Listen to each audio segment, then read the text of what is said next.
एक दिन एक मारूफ कंपनी के मुलाजिमीन अपने दफ्तर पहुंचे तो उनकी नजर दरवाजे पर लगे एक नोटिस पर पड़ी, जिस पर एक तहरीर लिखी थी कि कल रात वो शख्स जो कंपनी की और आपकी बेहतरी और तरक्की में रुकावट था, इंतकाल कर गया है। आप सबसे दरख्वास्त है कि इसकी आखिरी रसूमात और जनाजे के लिए कॉन्फ्रेंस रूम में तशरीफ ले चलें, जहां पर इसका मुर्दा जिस्म भी रखा गया है।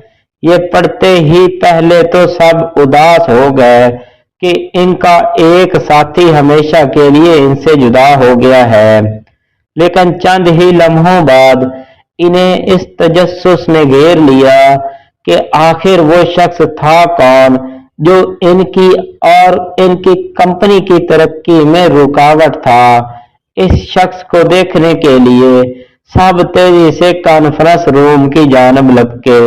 कॉन्फ्रेंस रूम में मुलाजिमीन का हुजूम इतना हो गया था कि सिक्योरिटी गार्ड को इन लोगों को कंट्रोल करने के लिए कुछ हिदायत जारी करना पड़ी। लोगों का हुजूम था कि काबू से बाहर होता जा रहा था। हर शख्स ये सोच रहा था कि सामने पड़ी चादर के नीचे वो कौन सा शख्स मलफूफ है जो मेरी कारकर्दगी और तरक्की की राह में रुकावट था। तजस्सुस था कि बढ़ता ही चला जा रहा था। बिल आखिर कंपनी के मालिक ने मुलाजिमीन से कहा कि वो एक एक करके आगे जा सकते हैं और कफन पोश का दीदार कर सकते हैं। एक एक करके मुतजस्सिस मुलाजिमीन कफन के करीब आते, कफन की बालाई चादर उठाते और जो ही वो इसमें झांकते गुंग होकर रह जाते। इनकी जुबानों को गोया तालों से चिपका दिया गया हो। एक एक करके वो सब कफन के गिर्द जमा हो गए और सब के सब गोया सकते में थे।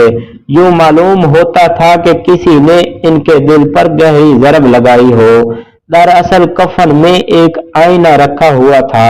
जो भी कफन के अंदर झांकता वो अपने आप को देखता और आईने के एक कोने पर एक तहरीर भी लिखी थी, जिसमें लिखा था कि दुनिया में सिर्फ एक शख्स है जो आपकी सलाहियतों को महदूद कर सकता है या आपकी तरक्की की राह में रुकावट बन सकता है, और वो शख्स आप खुद हैं।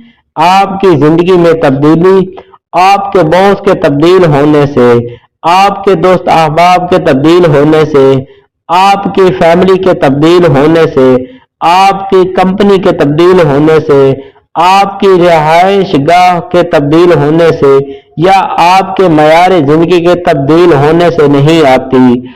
आपकी जिंदगी में तब्दीली अगर आती है तो सिर्फ उस वक्त आती है जब आप अपनी सलाहियतों पर एतबार करना शुरू कर देते हैं, नामुमकिन को मुमकिन और मुश्किलात को चैलेंज समझते हैं। अपना तजिया करें, अपने आप को आजमाएं,